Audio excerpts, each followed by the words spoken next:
oleh Al-Mukarram Gus Abdul Hamid bin Kiai Haji Ahmad bin Yusuf. Kepada beliau waktu dan tempat kami bersilakan.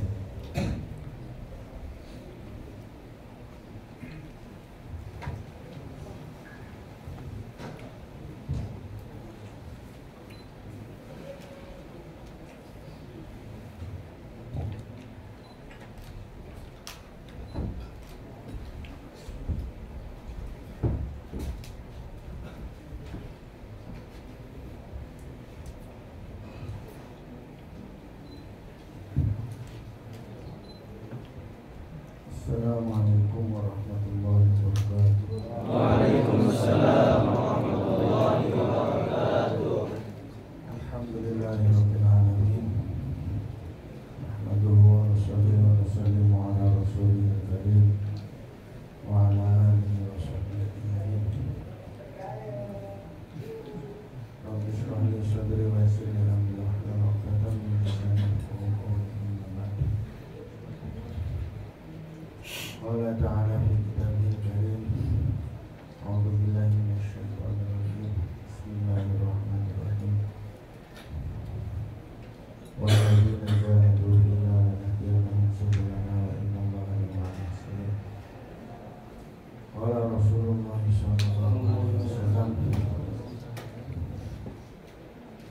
man qara'a al-Qur'ana fastadharahu fa halala halalahu wa harama haramahu adkhalahu jannatan wa syafa'ahu fi asyratin min ahli baitihi kullu man qad wajabat lahu nar aw kama qala Rasulullah sallallahu alaihi wasallam.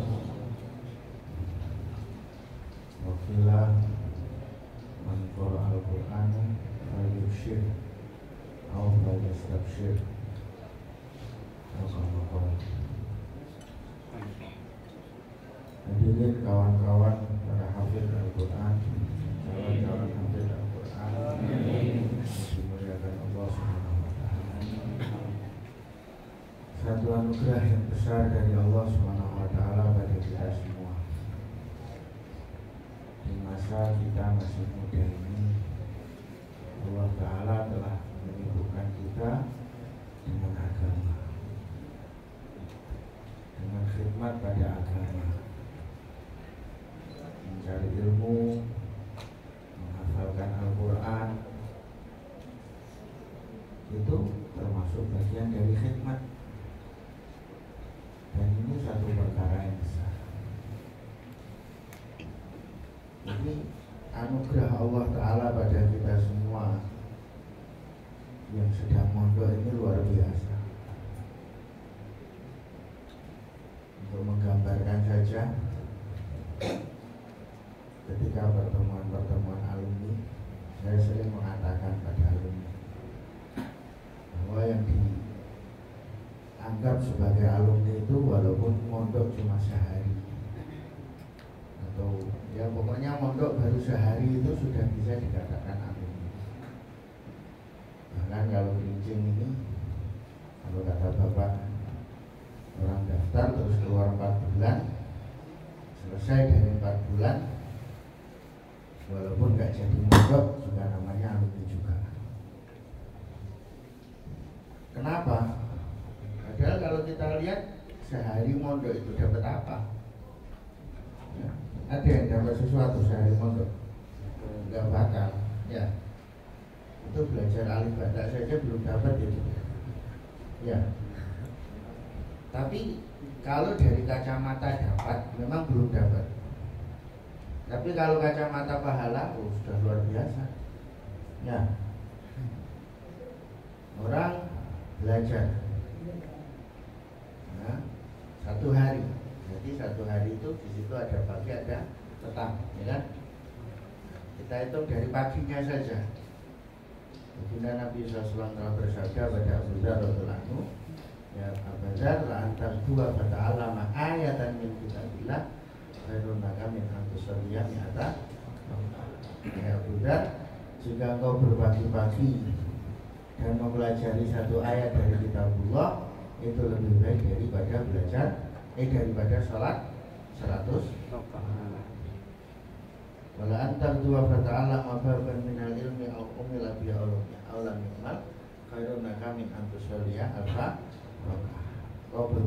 lagi mempelajari satu bab dari ilmu, diamalkan atau belum, itu lebih baik dari sholat sunnah 1000.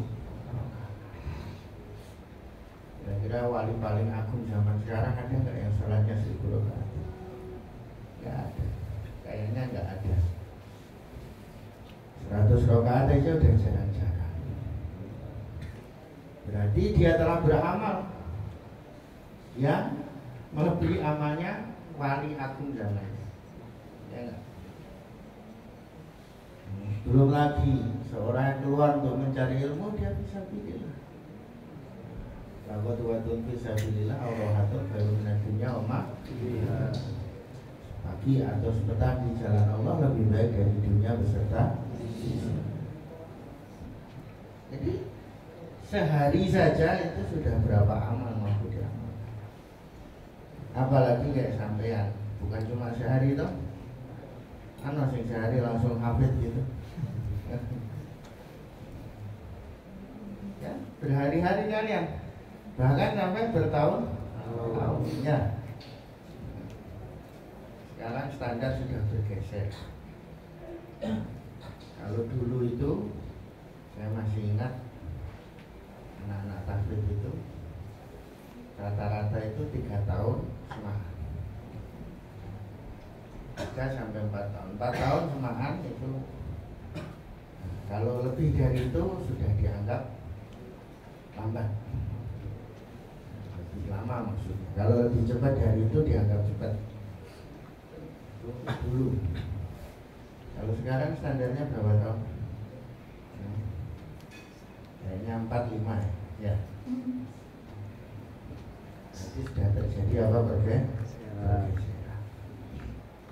Kenapa kok bergeser? Sebetulnya orangnya ya sama saja. Orangnya sama, otaknya pun ya kurang lebih sama lah. Kalau makannya malah lebih bergizi sekarang daripada dulu. Cuma cobaannya yang lain. Bukan cobaan, kamu nggak usah nyalakan cobaan dari luar. Cobaan yang dari diri sendiri itu yang lain. Jangan kita menyalahkan, wah saya itu sekarang banyak cobaannya kok, mau ngapalkan ini itu. Wong kita ini di pondok ini kan semuanya sudah ada, ya kan? Sudah ada peraturannya, nggak boleh bawa HP, nggak boleh, ya kan? Ini itu, ya kan? Sebetulnya kalau sampean itu kok betah di pondok, nggak keluar kecuali untuk dakwah saja, nah itu nanti ya cepat, nggak terlalu banyak cobaannya. Wah masalah itu bikin cobaan sendiri, yaitu masalah kita itu hobinya bikin cobaan sendiri. Kita malah pergi ngelayap, ada yang punya HP, ada yang lain sebagainya. Kita sendiri yang merusakkan konsentrasi kita terhadap Al-Quran ini. Akhirnya ya terjadilah yang apa yang terjadi lama. Ya. Selesai sugro mau menuju ke kubro, ternyata udah hampir semuanya hilang. Akhirnya kayak bikin baru lagi, seperti mengulang dari awal lagi. Nah, itu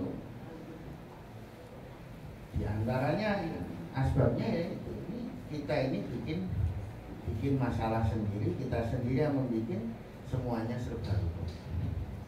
Sebetulnya kalau kita ini toko di pondok ini toko anteng nang pondok wae, manut sama aturan, nggak usah keluar kalau nggak dibutuhkan. Nah ini cepet. Tapi yang ya itu tadi, sejak dulu sampai sekarang rata-rata antara pondok putra dengan pondok putri ngapalkannya cepet putri. Padahal mereka itu punya halangan tetap loh. Ya, punya halangan tetap. Kedatangan tamu bulanan, selama itu mereka nggak bisa baca, nggak baca Quran, nggak bisa. Dan ada sebagian mereka yang sampai berhari belasan hari, 7 hari kalau rata-rata ya kan. Tapi kalau ada yang sampai 11 hari, ada yang sampai, tapi kok tetap cepat mereka daripada pondok putra. Kenapa? Ya itu tadi, mereka itu nggak pernah keluar-keluar. Nah, anak-anak putri itu mereka nggak pernah keluar-keluar, nggak pernah lihat apa-apa, nggak lihat dunia. Makanya walaupun ada halangan, ya nggak lari juga. Nah, Qurannya nggak ikut lari. Nah, larinya Al-Quran itu bukan karena nggak dibaca, maksudnya karena halangan itu bukan. Ini karena lihat yang macam-macam itu. Nah, lihat yang macam-macam plus orang terus juga. Orang terus ya jelas. Nah, mosok orang nggak pernah terus kok pengen lancar itu ya nggak mungkin. Jadi inilah kawan-kawan yang dimuliakan Allah Subhanahu Wa Taala. Maka kembali ke masalah tadi bahwa ini satu anugerah yang besar kita bisa menghafal Al-Quran. Setiap huruf yang kita baca, walaupun untuk menghafalkan, tetap dihitung per hurufnya pahala 10 hasanah. Walaupun dengan menghafalkan itu kan kita bisa ngulang sampai 10 kali, sampai 20 kali, ya kan? Itu enggak kok dihitung satu huruf, enggak. Perngulangnya ya dihitung pahala. Perngulangnya, antum walaupun ya kan, misalnya kadang satu lafaz ora apal-apal bulan baleni meneh, bukan cuma satu ayat, tapi kadang satu lafaznya yang diulang. Ya itu lafaz itu juga dihitung oleh Allah Subhanahu Wa Taala. Pengulangannya juga dihitung sebagai hasanah. Jadi nggak akan rugi, nggak ada namanya rugi orang hafalkan Al-Quran. Maka beruntunglah kalian semua. Masih banyak sebetulnya fadilah-fadilah yang lain bagi orang hafalkan Al-Quran itu. Baca sendirilah di fadilah Allah. Fadilah Quran itu sudah banyak itu. Dan itu belum semuanya gitu. Nah, Maulana Zakaria itu istilahnya itu beliau ngarang kitab fadilah Quran itu masih tergesa-gesa istilahnya. Nah, dengan tergesa-gesa bukan untuk apa namanya istilahnya memang betul meluangkan waktu, enggak. Makanya beliau hanya menyajikan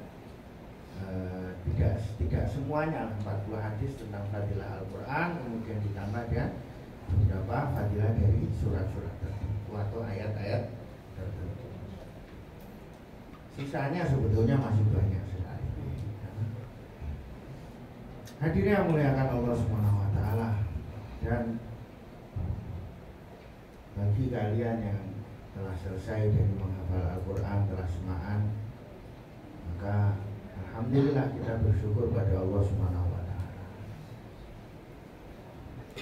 Yang lainnya yang belum, maka bagaimana kita mentargetkan diri bahwa dalam kita menghafal Al-Quran ini minimal sama dengan kawan-kawan kalian tadi yang sudah selesai dari semaan kubro, semaan 30 juz Al-Quran. Insyaallah ya. Jadi jangan kita hanya puas, puas dengan misalnya selesai dari sekedar setoran saja.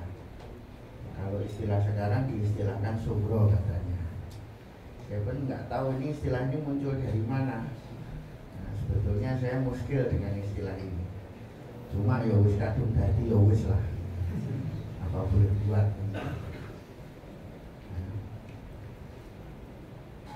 Jadi kita gunakan istilah yang digunakan ini saja. Sebetulnya kalau ya ini saya dengar dari sebagian guru-guru ya, istilah kubro itu sebetulnya istilah untuk qiraat. Kubro dan kubro itu sebetulnya istilah untuk qiraat. Ada qiraat namanya qiraat asro subro, ada qiraat namanya qiraat asro kubro. Jadi ini ada sedikit kesalahan dalam istilah sebetulnya. Cuma ya sudahlah, kadung minus kadung dadi ya kita gunakan saja. Hadirin yang muliakan Allah Subhanahu Wa Taala, kembali ke masalah ini, jangan kita merasa puas hanya dengan sudah selesai dari setoran saja atau dari subro saja, itu jangan. Kenapa? Nah, pertama, Kalau di tempat kita di Indonesia ini, istilah seorang baru dikatakan hafid itu ketika seorang itu dia sudah selesai dari semaan kubro, sudah selesai dari mentasbihkan di dalam satu majelis. Itu istilah yang biasa di mana-mana pondok tahfidz maupun masyarakat itu mereka pahamnya nek wong hafid itu ya yang sudah mentasbihkan, yang sudah apa? Simaan kubro, itu baru dikatakan sebagai orang hafid. Walaupun istilah ini bukan istilah syar'i ya, karena nggak ada definisinya, nggak ada syar'inya. Akan tetapi ini patut untuk kita perhitungkan, kita jadikan sebagai tolok ukur.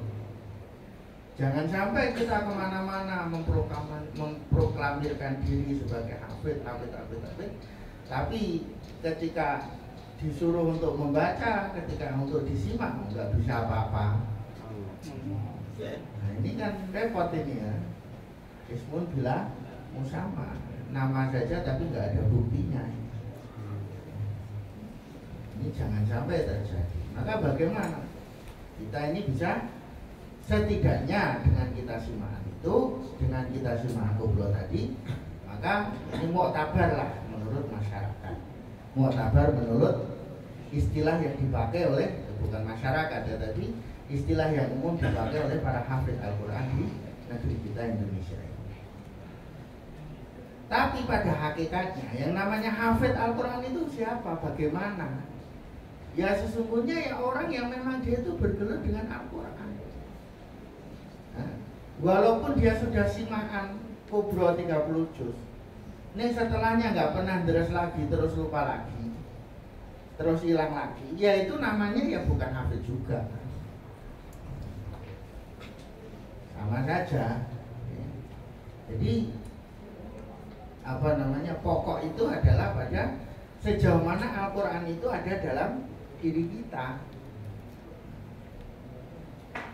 Cuma ini saya dapat dari teman saya, saudara saya, Allah yarham Ustaz Sofiullah, Mustafa Sofiullah, nah, beliau mengatakan salah satu maziyah atau apa ya istilahnya khasiat dari simaan kubro 30 juz itu apa?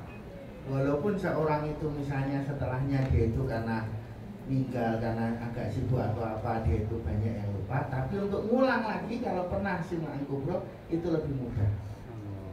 Untuk membalikan lagi itu lebih mudah daripada orang yang nggak pernah tasmih kubro sama sekali. Itu kalau hilang kayak hilang gitu aja. Tapi kalau orang pernah tasmih kubro itu seperti seolah-olah sudah diikat gitu. Jadi walaupun agak hilang-hilang itu, untuk membalikannya itu nanti. Nah ini perlu menjadi perhatian kita semua. Dan sekali lagi tujuan kita bukan hanya, jangan beranggapan bahwa simaan kubro ini merupakan finish, juga bukan, jangan. Nah, tapi bagaimana setelahnya kita bisa hidup dengan Al-Quran. Bahkan ya namanya tujuan kita kan agar menjadi ahli Al-Quran, ya kan? Ya. Sering dalam doa kita panjatkan, Allahumma ja'alna min ahli Al-Quran alladzina hum ahluka wa khususuka. Ya Allah, jadikanlah kami ahli Al-Quran yang mereka merupakan ahlimu ya Allah, dan orang khususnya. Dalam hadis pun dikatakan demikian. Nah, siapa ahli Al-Quran itu? Ya orang yang hidupnya memang bergelut dengan Al-Quran. Makanya jadi sering para masyayikh, kiai-kiai kita di Indonesia juga mengatakan, deres itu bukan cuma masalah mempertahankan hafalan atau supaya lancar atau enggak. Deres itu hakikatnya adalah hidup bersama Al-Quran. Ini bukan cuma masalah wah saya gimana enggak hilang gimana. Ya itu iya juga ya. Itu juga penting, itu juga kita tuju juga. Apalagi pengen supaya bisa lanyah, bisa apa namanya, baca Al-Qur'annya bisa lancar. Ya itu kita mau juga, tapi tujuan yang sebenarnya ya, yang pokok yang pertama itu adalah bagaimana kita hidup bersama Al-Qur'an, Al-Qur'an hidup bersama kita. Ini yang lebih penting. Nanti soal lancar, lanyah, terus apa namanya, itu bonus saja sebetulnya. Kalau orang rajin deres ya pastinya nanti akan Allah jadikan lancar dia. Ini deresnya yang benar ya. Jangan milih-milih. Kadang-kadang kita deres tapi milih. Wah ini jus ini saya lancar, wah terus. Jus ini saya susah, malah rapi deres. Ini jadinya kurang pinter itu. Dalam masalah penderesan itu kurang pinter. Nah, wong pinter itu kelemahan dia itu yang dia perkuat ya kan, bukan memperkuat yang sudah kuat, tapi memperkuat yang masih lemah. Harusnya kan begitu ya kan. Yang mana yang masih lemah itu yang kita perkuat. Dan yang kuat perlu nggak misalnya kita, mohon maaf ya, deres surat Yasin atau kayak Qul Huwallah, perlu didres ora? Mbok kowe wis suwe ae insyaallah ra kelakon ilang ya kan. Maka nggak perlu didres lagi. Ya kan? Ya dibaca iya tapi maksudnya ya kan? Jadi kita ini deresnya itu pada hal-hal yang belum kita lancar, terutama yang kita rasa lemah itu justru kita perkuat. Hadirin yang muliakan Allah Subhanahu wa taala, maka bagaimana kita ini bisa kita dihidup dengan Al-Quran. Bahkan sampai pada seorang yang kesehariannya pun dia dengan Al-Quran. Masya Allah ya, saya itu ya punya banyak cerita yang memang pengen saya ceritakan untuk memotivasi kita semua. Walaupun saya sendiri belum bisa ngamalkan, tapi saya itu Masya Allah banyak saya bertemu dengan orang yang hafid Al-Quran. Ya.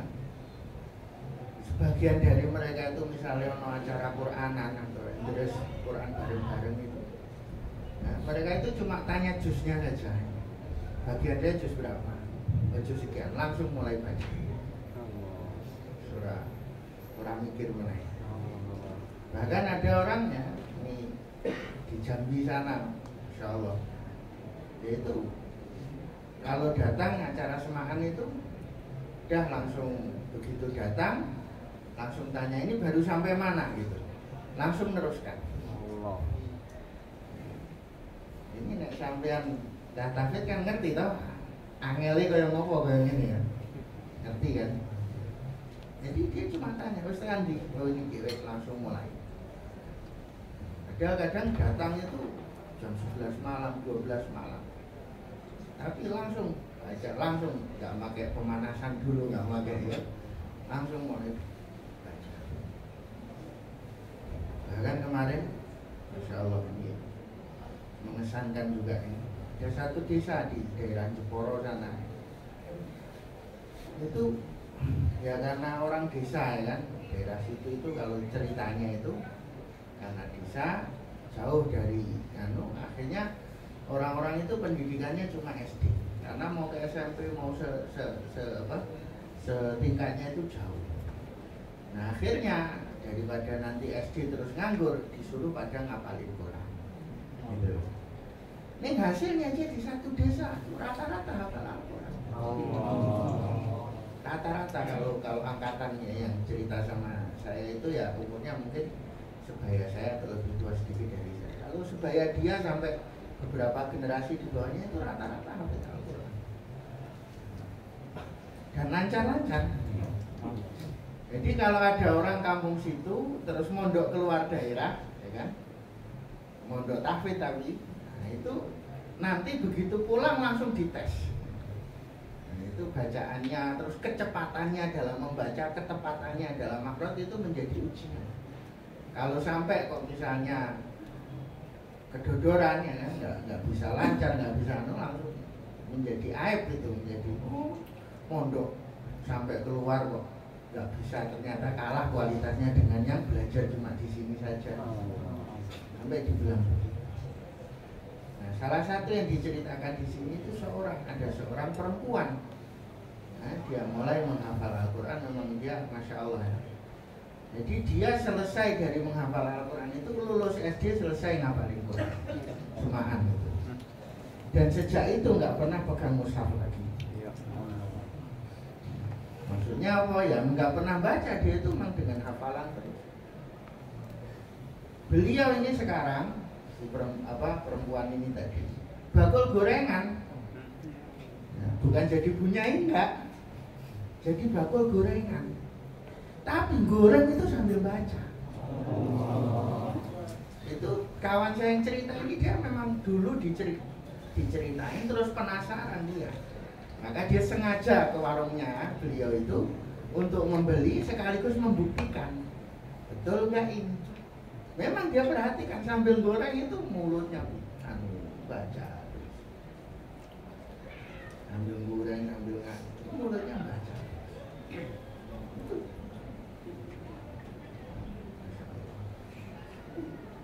Kalau Mas Syahir yang kayak gini ya mungkin kita agak biasa ya. Bakul gorengan. Waliullah, dia waliullah dengan sebab Al-Quran tapi masuk. Saya yakin juga dia waliullah dengan sebab Al-Quran tapi dia termasuk waliya.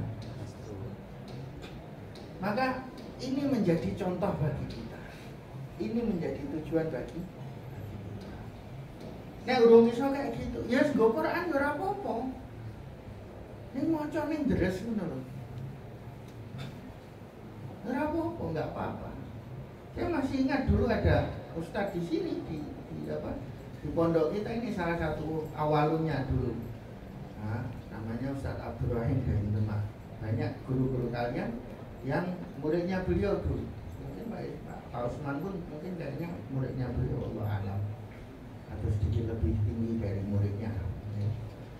Tapi beliau itu kemana-mana itu bawa Al-Quran, baca sambil bawa Al-Quran sambil terus gitu. Padahal beliau sudah guru tahfidz, maksudnya sudah selesai, sudah semaan, sudah dan lancar, tapi ya masih aja beliau kemana-mana bawa Quran dan lain sebagainya. Maka jangan kita ini merasa terus. Terutama ini penting sekali. Jangan kita pernah merasa bahwa waktu deres itu cuma di majelis saja. Waktu deres itu cuma ketika di majelis di hadapan guru. Bukan. Itu namanya bukan mental tahfidz kayak gitu. Itu namanya bukan mental tahfidz. Mental tahfidz itu ya gimana saja. Nah, ini kita nyicil lah sekarang. Nggak bisa 100% ya. Berapa persen? Nah gitu ya kan. Insyaallah ya. Nah biasanya saya masih ingat dulu generasi yang tahfidz yang saya temui dulu waktu sama-sama jadi santri di sini. Ya seperti itu tadi. Ya mereka ya memang guyon juga, main bola juga sama kita. Tapi mereka juga deresnya luar biasa, terutama di waktu-waktu luang, terutama di waktu-waktu malam. Dulu ini waktu belum ada seram di sana itu kan pakai paving itu cuma paving, terus ada lampu besar satu di tengah, itu di bawahnya itu sini cak tahfidz kabeh. Lagi terus sampai malam sampai saya masih terkesan, pemandangan itu masih segar di ingatan saya sampai sekarang. Yang kedua, dimuliakan Allah Subhanahu wa taala, setelah kita tahu bahwa jangan kita merasa puas hanya dengan sugro saja. Bahkan kalau bisa sampai kita usahakan, bukan kalau bisa nih, ya semuanya harus bisa target sampai khataman kubro semaan. Kemudian ini hanya sebagai langkah pertama untuk apa? Untuk hidup bersama Al-Quran. Kemudian yang kedua, dimuliakan Allah Subhanahu wa taala, kita juga jangan lupa bahwa ilmu itu masih luas sekali. Ketika sampean sudah bisa hafidz Al-Quran, sudah lancar, hafalannya lancar, ini masih banyak sekali ilmu. Ilmu Al-Quran itu sendiri saja masih luas sekali, apalagi yang lain. Jadi jangan kita merasa puas dengan menjadi hafidz Al-Quran. Ya ini anugerah besar, bukan untuk mengecilkan, tidak sama sekali. Akan tetapi yang belum kita kita capai, yang belum kita raih itu masih sangat banyak sekali. Dalam bidang Al-Quran saja kita ini masih belum apa-apanya. dalam bidang Al-Quran. Saya ini sampean wis hafal Al-Quran, alhamdulillah. Sing wis hafal wae. Sejarah Al-Quran ngerti pura sampean. Tentang tajwidnya, secara ilmunya, dengan penerangannya sudah tahu atau belum?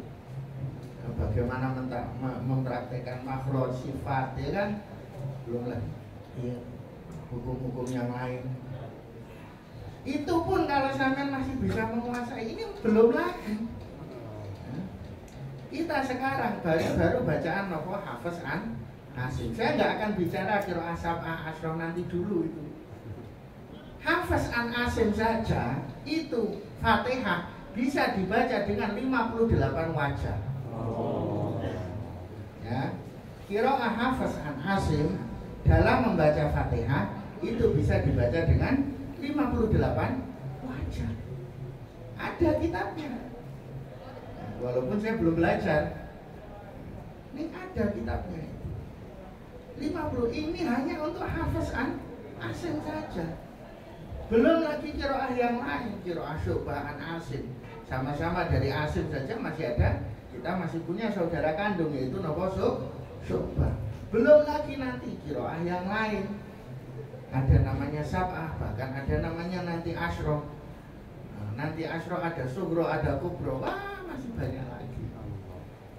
Ini masalah bacaan. Bacaan saja masih segitunya bacaan. Belum lagi tentang masalah maknanya. Wah, ini Al-Quran ini kalau kita bicara masalah makna, ya sudah lautan yang tidak bertemu. Seluruh apa yang difahami oleh ulama dan berusaha digali oleh ulama itu tidak lain dan tidak bukan adalah hanya dari Al-Quran. Hadis pun merupakan keterangan dari Al-Quran, penjabaran dari ilmu itu semua, muaranya semuanya itu. Cuma ada yang langsung, ada yang tidak langsung. Tapi semuanya itu adalah sumbernya adalah berasal dari Al-Quran. Bahkan hadirin muliakan Allah Subhanahu wa taala. Ini untuk pentingnya belajar tadi ini sendiri. Ya. Hatta untuk menjadi seorang yang ahli di dalam bidang bacaan Al-Quran saja, seorang itu perlu belajar ilmu. Karena dulu ilmu Al-Quran ini ternyata pada awalnya ilmu Al-Quran ini bareng beriringan dengan ilmu lughat. Ya, ilmu lughat seperti nahwu, sorof, tasrif, terus apa namanya ya lughat, makna-makna kalimat, gharaib, istiqam. Itu semua dulu itu masih dalam satu ilmu yang sama. Jadi belum dikatakan ini seorang qori, ini seorang belum. Karena masih dianggap nopo orang ahli lughat itu pun dulu kalau memberi contoh dengan ayat Al-Quran. Baru setelah tahun 400 Hijriah terjadi apa pengklasifikasian sehingga terpisahlah ini menjadi satu ilmu yang berdiri sendiri. Ilmu qiraat itu sebagai satu ilmu yang berdiri sendiri, ilmu lughat satu berdiri sendiri, dan ilmu-ilmu yang lain berdiri sendiri. Maka kesimpulannya apa ya? Orang kalau dia pengen betul-betul ahli sebagai pembaca Al-Quran, maka dia harus punya kemampuan di dalam ilmu lughat. Nahwunya, sorofnya, tasrifnya, terutama di situnya itu.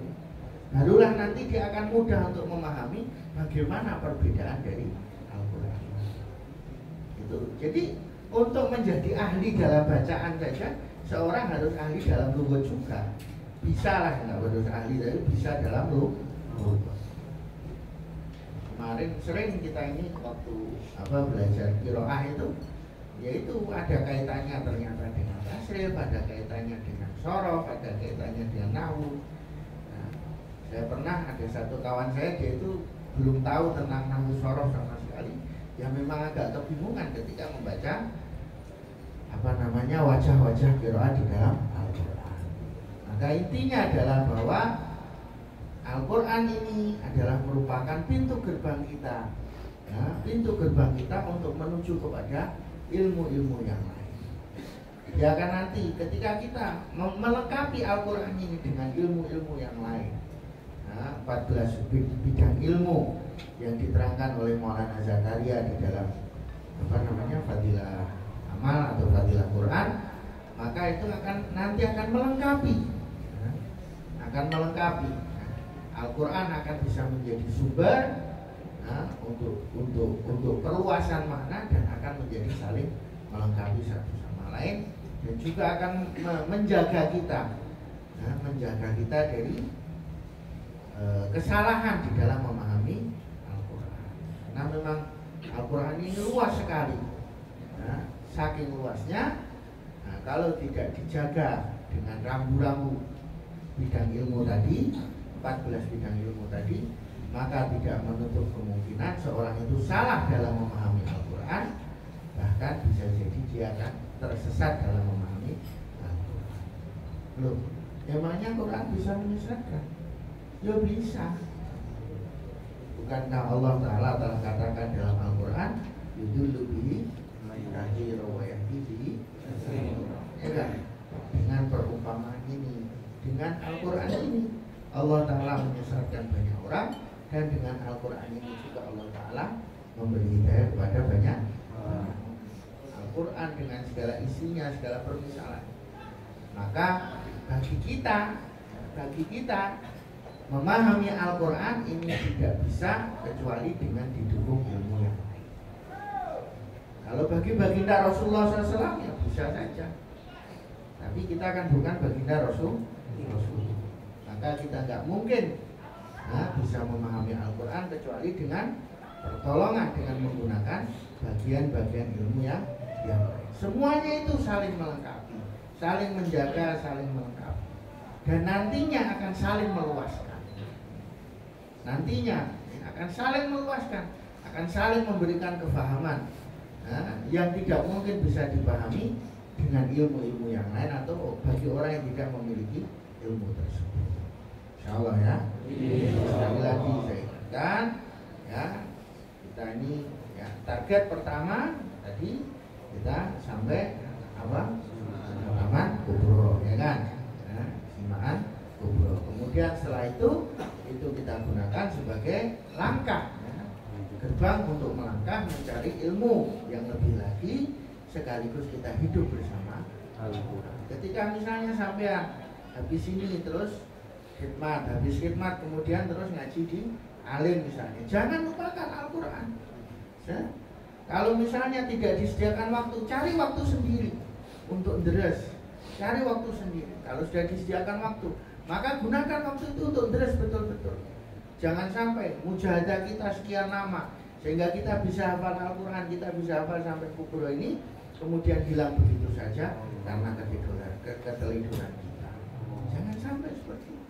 Ya memang agak berat ini.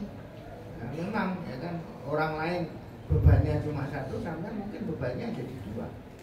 Tapi kalau kita sungguh-sungguh di sini, ya kita sungguh-sungguh mulang, kita sungguh-sungguh terus, maka nanti akan dimudahkan oleh Allah SWT.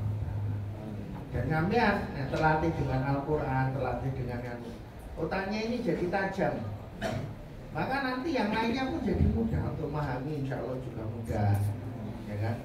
Memahami pelajaran di alim nanti juga mudah. Apalagi ngapalkan, ya kan? Terbiasa wis terlatih Quran semono kan beli apa loh kemudian keming liyane, ya kan? Kayak Alfiyah itu kalau dibanding Quran itu berapa persennya, ya kan? Nanti coba sendirilah, insya Allah ya. Jadi intinya adalah begitu ya, jangan kita berhenti. Apalagi kok sebelum kubro berhenti, apalagi kok setoran werong nampung, rung tamat kok berhenti, lah itu dapat apa itu ya, dapat pahala sih ya sudah ya. Tapi ya bukan apa-apa ya, tadi sudah dibilang alumni ya, alumni juga sih, tapi lebih tepatnya alum sih. Pokoknya buang jauh-jauh pemikiran kayak gitu. Jangan kamu mikir nanti saya bisa ini, nanti atau ini bisa diganti dengan ini. Enggak, jangan pikir begitu. Ya. Pokoknya sekarang saya mau selesaikan Al-Quran saya. Dan ingat secepatnya. Ini juga penting ya. Al-Quran ini selesaikan saja. Umur sampean itu terbatas. Ya. Umur sampean terbatas. Sedangkan yang masih pengen dijangkau masih banyak. Setelah sampean tahfidz ini masih mau belajar alim lagi. Lainnya sampean kok nyantai-nyantai. Ngapal Al-Quran Masya Allah 7 tahun 7 juz misalnya. Atau lah terus sampean kapan mau ngaji alimnya? Nanti baru setahun 2 tahun ngaji alim udah ketuaan. Terus ketuaan setelah pengen ini ya kan. Ini repot ini nanti. Makanya ya, terutama yang masih muda secepatnya selesaikan. Ya dengan kualitas, tapi maksudnya ini jangan leha-leha gitu loh, tapi sungguh-sungguh cepatnya. Biar nanti segera waktu ini bisa digunakan untuk mempelajari yang lain. Nah, kita selesai dari belajar semuanya ini, waktunya masih banyak, masih panjang gitu loh. Ya kan examnya rampung isi 6 kan ya isi lumayan ya kan. Itu harganya masih agak naik kan. Sudah tua kan ya agak repot juga ya kan. Bagi yang sudah cukup umur mungkin paham ini. Paham berarti belum cukup. Insyaallah ya. Insyaallah ini dengan sungguh semoga Allah SWT menerima pengorbanan kita, menerima kita dan memudahkan kita untuk menyelesaikan hafalan Al-Quran ini dan bisa menyelesaikan belajarnya ya, bukan hanya lafaz Al-Quran saja tapi sampai maknanya, sampai amalnya dan bahkan sampai pada khidmat kepada yakin kepada Al-Quran, khidmat kepada dunia. Alhamdulillah. Al-Fatihah.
Jazakumullahu ahsanal jaza. Kami ucapkan terima kasih kepada Al-Mukarram Gus Abdul Hamid bin Kiai Haji Ahmad Yusuf.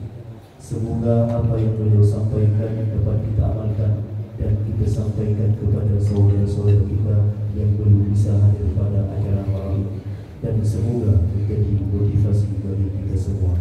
Amin. Amin ya rabbal alamin. Hadirin rahimakumullah, ada sedikit bantu. Anak jalan, anak berpati, terbang keliling ke ujung benua, negara rasa senang di hati, lantai acara tuntas semua. Demikianlah rangkaian acara Tasyakur akhir sanah Khatmil Quran, Qismul Tahfidil Quran.